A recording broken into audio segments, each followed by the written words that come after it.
As we march down the empty road, the farm far behind us, the wolf cub suddenly stops. So suddenly that I nearly fall right over him. Wildness, what's that noise? What noise? He listens, and every hair on his fur seems to be standing on end, and then finally I can hear it too. It's like only a rumble at first, but unmistakable. The noise of something else on the road.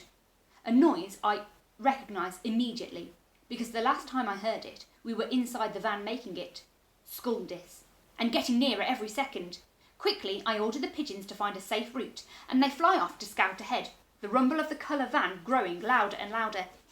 And I turn to see bars of headlights swooping round corners in the dark, peering over the brow of the hill behind.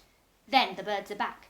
We shall follow the line of the road, but not stay on the road, the grey pigeons call out. It is the safest way.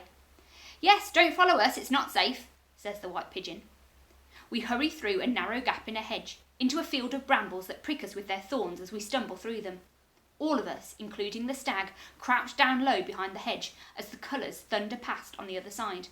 Then, like the night has eaten it up, the van's gone. It's quiet and dark all around, and suddenly my head feels light as air. Suddenly the ground seems like a place where I want to be, and I slump onto it. Polly is digging into her bag immediately. You're hungry, you need to eat. We need to eat. There must be some cat biscuit left. But there aren't. Only a disintegrated, inedible, soggy mush. I can feel Polly thinking for a moment in the dark. Here, give me your watch, she says. I can't imagine how we're going to eat a watch, but I unstrap it anyway and pass it to her. Straight away she is on her knees in among the hedgerow, shining it into every corner. I can hear muttering, tearing and picking. Then she is back, clutching handfuls of sticky leaves that glisten in the watchlight, shoots and wrinkled berries. The shoots and leaves are sharp to the taste, but you can eat them. The berries, too, are sour, but I know they won't give me a fever because Polly has chosen them. She has even found a strange-looking root, which, if you scrape the dirt and rough skin off, is snow-white underneath and lifts the root of your mouth off with its heat. But we eat the whole thing greedily. You've just got to pretend it's your favourite food in the world, says Polly, licking her fingers. With a jolt, I realise I no longer know what that is. I can feel the stag and the pigeons growing restless, so we keep on marching through the thorns in the dark until the day begins again with its grey, cold light. Both the stag and I glance up at the sky. Swollen rain clouds are gathering and rolling, but for now, no more rain comes. Polly rests her head on my back, dead to the world, and I can hear the mouse snoring in my pocket, probably the stationary dance of solid sleep. Everyone looks tired. Even the pigeons don't fly all the time, but take it in turns to waddle along the ground behind the others. We head out of the brambles and onto a churned-up mud track to the edge of a wood where the trees bend right over the path. The gnarly branches are hunched up close together, warped twigs all intertwined. Even in daylight the path disappears into the woods in total blackness. The stag pulls up sharp, sniffing the shoots of thorns which curl around the entrance. "Is this the only way, birds?" he calls. "I do not like the smell of this place." Wolf Cub slowly comes to a halt as well, looking suspiciously at the dark path ahead. Polly clutches my arm.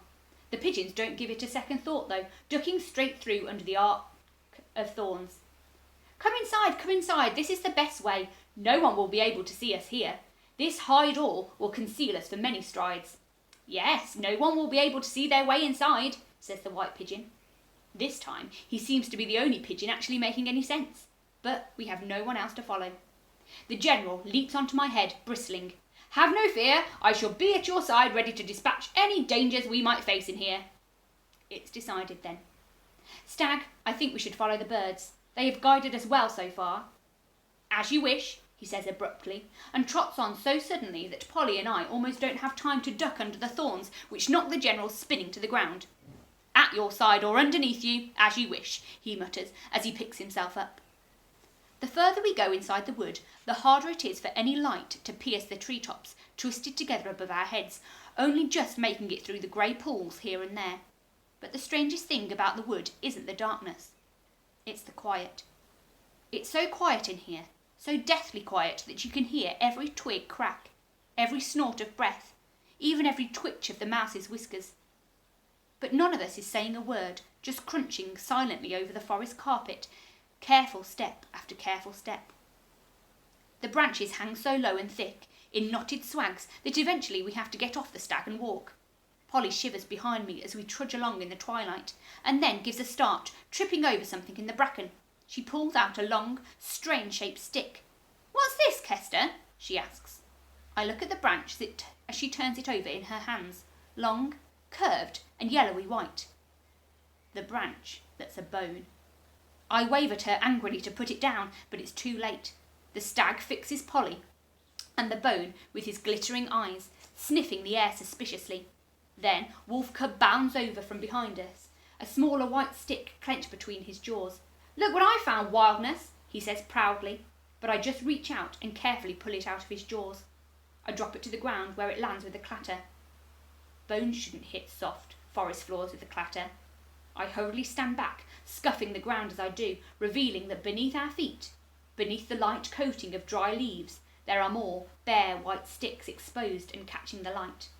The floor of the silent forest is covered with bones.